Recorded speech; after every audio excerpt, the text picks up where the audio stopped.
ये देखिए अमर उजाला, अवमानना मामले में रामपाल व उसके साथी माफी मांगने को तैयार। आदमी थू थू कर रहा है, हर आदमी थू थू। यो है बाबा रामपाल, या है बाबा रामपाल की असलियत सच्चाई। देख लो भाई, हम तो पहले ना कहते थे कि वो बाबा रामपाल दोषी है, एक नंबर का गुंडा है, एक नंबर का बुंडा है। आज इन आश्रम वालों ने ठप्पा लगा दिया कि हां बाबा रामपाल गुंडा है और बुंडा है, और बरवाला कांड में बाबा रामपाल का ही हाथ था। आज इन्होंने खुद हाई कोर्ट में ये याचिका लगवा कर वकीलों के माध्यम से देश और दुनिया में साबित कर दिया कि बरवाला कांड का दोषी ना तो हरियाणा प्रशासन, ना बीजेपी सरकार, ना मीडिया और ना जज। इन्होंने खुद आज अपनी गलती मांग ली 10 साल बाद में कि बरवाला कांड के असली दोषी बाबा रामपाल और बाबा रामपाल के भगत।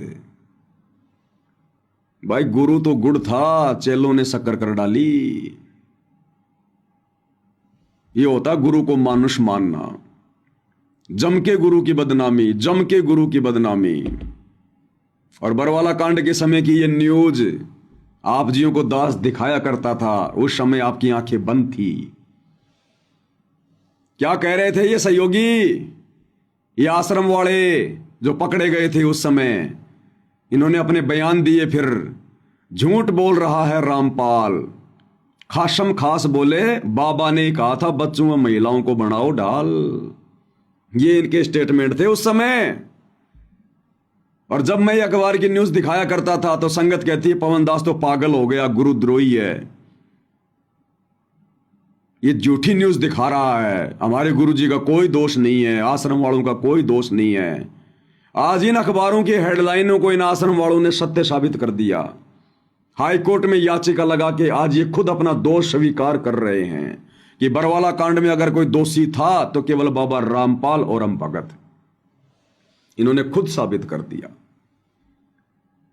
अरे अगर जज के आगे रोना ही था, गिड़गिड़ाना ही था, माफी मांगनी थी, अपनी गलती स्वीकार करनी थी, तो नालायकों क्यों बरवाला कांड में तुमने 6 आत्माओं को मरवाया?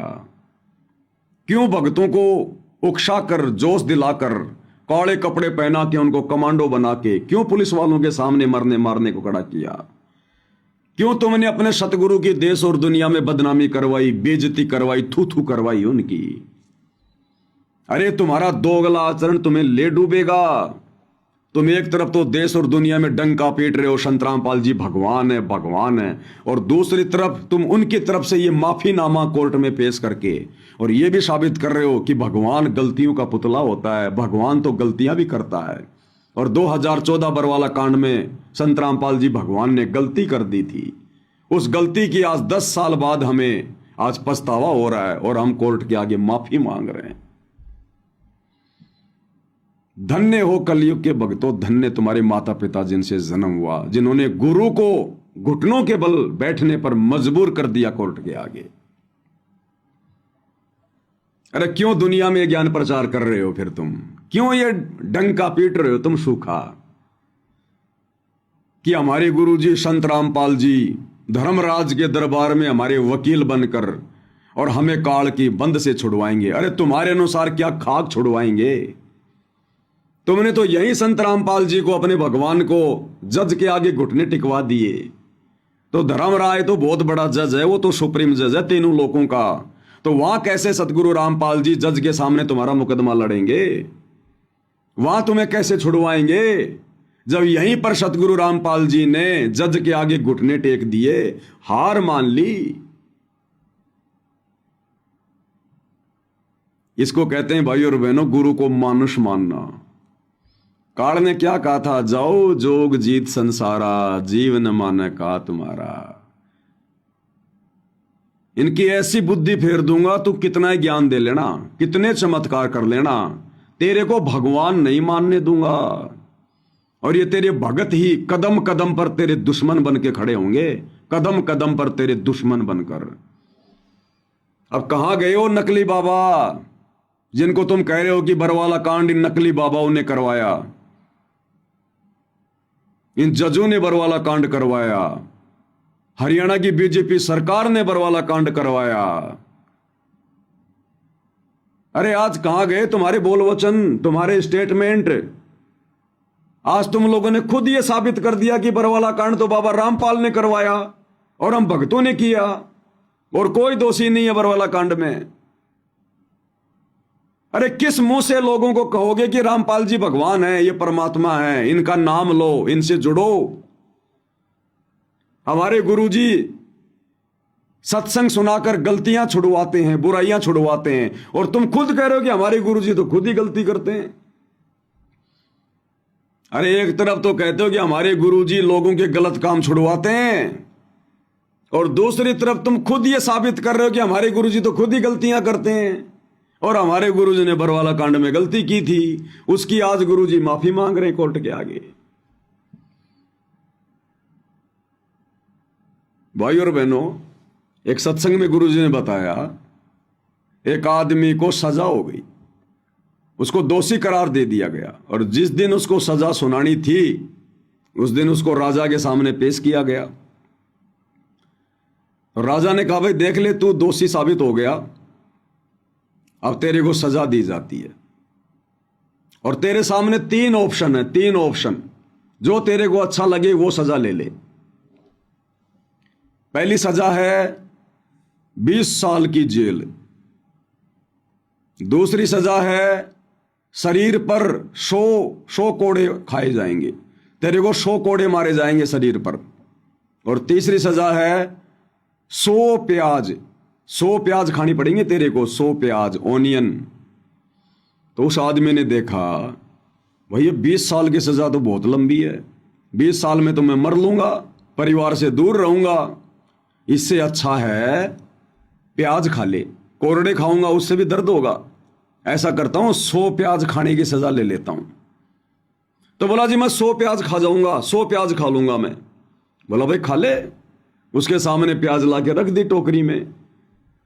अब भाई और बहनों, उसने 10 प्याज खाई बड़ी मुश्किल से, 12 खाई होंगी, 15 खाई होंगी, आंखों में आंसू आ गए, पेट भर गया, उल्टी आने को हो गई। बोला भाई साहब प्याज नहीं खाई जाती। तो बोला भाई 100 कोरड़े खा ले। हाँ बोले कोरड़े खा लूंगा 100। फिर लगे राजा के सिपाही मारने उसके कोरड़े। अब कोरड़े ऐसे थोड़े खाए जाते हैं, 2 कोरड़े लगते तो घोड़ा नीचे जमीन पर पड़ जाए। तो भाई ने 5-10 कोरड़े खाए, इतने में रो भाई मर गया मर गया मर गया, भाई माफ करो माफ करो, मैं तो 20 साल की सजाई भोग लूंगा, मैं तो 20 साल की सजाई भोग लूंगा। तो परमात्मा कहते हैं उस नालायक ने 100 प्याज भी, उसने वो प्याज भी खाई, शरीर पर कोरड़े भी खाए, और अंत में सजा वही भोगनी पड़ी जो सजा उसको राजा ने दी थी। वो सीधे सीधे 20 साल की सजा को स्वीकार कर लेता तो ना तो उसको प्याज खानी पड़ती ना उसको कोरड़े खाने पड़ते।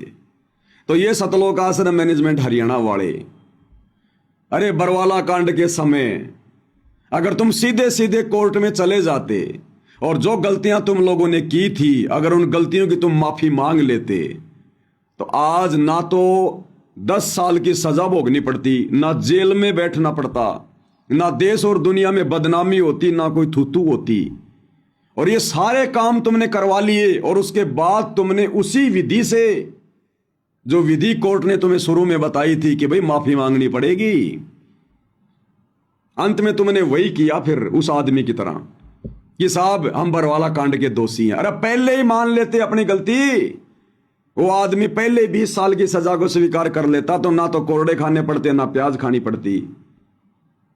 तो तुम बरवाला कांड में ही कह देते कि साहब ठीक है हमारे से गलती हो गई साहब, हमने झूठे मेडिकल लगा दिए गुरु को मानुष मानकर, हमने गुरु को सलाह दी, गुरु को शिक्षा दी कि जैसा हम कहें तुम वैसा ही करो, गुरुजी हम संभाल लेंगे अपने आप सारा सब कुछ।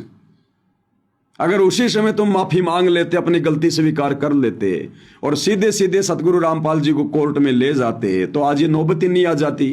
कोर्ट में तो फिर भी तुम्हें लेके जाना पड़ा और अंत में तुमने वही किया, अंत में माफी मांगनी पड़ी तुम्हारे को। आज तुम लोगों ने यह साबित कर दिया कि संत रामपाल जी कोई भगवान नहीं है, कोई परमात्मा नहीं है, हमारे जैसा 2 कोड़ी का जीव है जिसने बरवाला कांड में गलती करी। और एक जज के सामने, एक व्यक्ति के सामने, और भगवान को भी हाथ जोड़ने पड़ रहे हैं, जमानत की भीख मांगनी पड़ रही है। अब इससे ज्यादा गुरु को मानुष और क्या मनवाओगे तुम नालायको? अपना जीवन बर्बाद कर लिया तुम लोगों ने। अपना जीवन बर्बाद कर लिया ये याचिका लगवा कर तुम लोगों ने। अरे जब एक एक करके सभी मुकदमों में संत रामपाल जी बाइज्जत बरी हो रहे हैं तो तुम्हें इतनी जल्दबाजी क्या हो रही थी? अरे माफी मांगनी थी तो तुम लोग मांगते। संत रामपाल जी को क्यों भिखारी बनाया कोर्ट का? उन्होंने क्या गलती करी थी? क्या गलती करी संत रामपाल जी ने? माफी मांगनी थी तो तुम लोग मांगते। दोषी तुम हो भाई। और तुम क्या सोच रहे हो? तुम्हारे इस प्रकार से माफीनामा पेश करने से, गुरुजी को जमानत के लिए जज का भिखारी बनाने से, या कोर्ट में जाकर माफी मांग लेने से जमानत हो जाएगी? कभी नहीं होने वाली, कभी नहीं होने वाली। तुम कितना ही घटिया तरीका अपना लो, इस विधि से संत रामपाल जी जेल से बाहर नहीं आएंगे। अगर इस प्रकार जज के आगे हाथ जोड़ के गिड़गिड़ा के जमानत के लिए भीख मांगकर अगर जमानत पर संत रामपाल जी आ गए तो दुनिया कैसे उन्हें परमात्मा मानेगी? कैसे उन्हें भगवान मानेगी? उन्हें मानुष मानेगी। मानुष कि यो भगवान लो भाई, यो है परमात्मा। जज के आगे हाथ जोड़ जोड़ के तो जेल से बाहर आया है, यो भगवान है। खुद तो जेल से बाहर नहीं निकल पाया, अंत में जज के आगे जेल से बाहर निकलने के लिए घुटने टेकने पड़े और कहते हैं हमारे को काल की जेल से बाहर निकालेगा। खुद तो हाथ जोड़ जोड़ के जेल से बाहर आया है। दुनिया परमात्मा मानेगी उन्हें। अरे क्यों अपने गुरु की मिट्टी पलीत करवा रहे हो? क्यों बेइज्जती करवा रहे हो नालायको?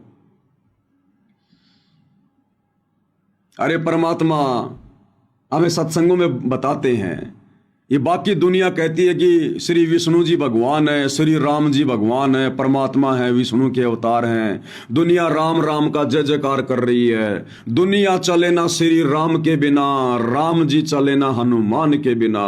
पूरी दुनिया में उनको राम घोषित कर रखा है। अब सतगुरु रामपाल जी ने आके असलियत बताई कि जब राम रावण युद्ध में, और जब रामचंद्र जी की पूरी सेना को, रामचंद्र जी को, हनुमान जी को, सबको नागफास में बांध दिया। एक सिद्धि होती है नागफास। रावण ने सबको नागफास में बांध दिया। चारों तरफ उनके सरप लिपट गए, उनको बांध लिया जैसे रस्सी से बांध देते हैं, और बेबस हो गए, लाचार हो गए सारे के सारे। उस समय रामचंद्र जी ने अपने वाहन उस गरुड़ पक्षी को याद किया।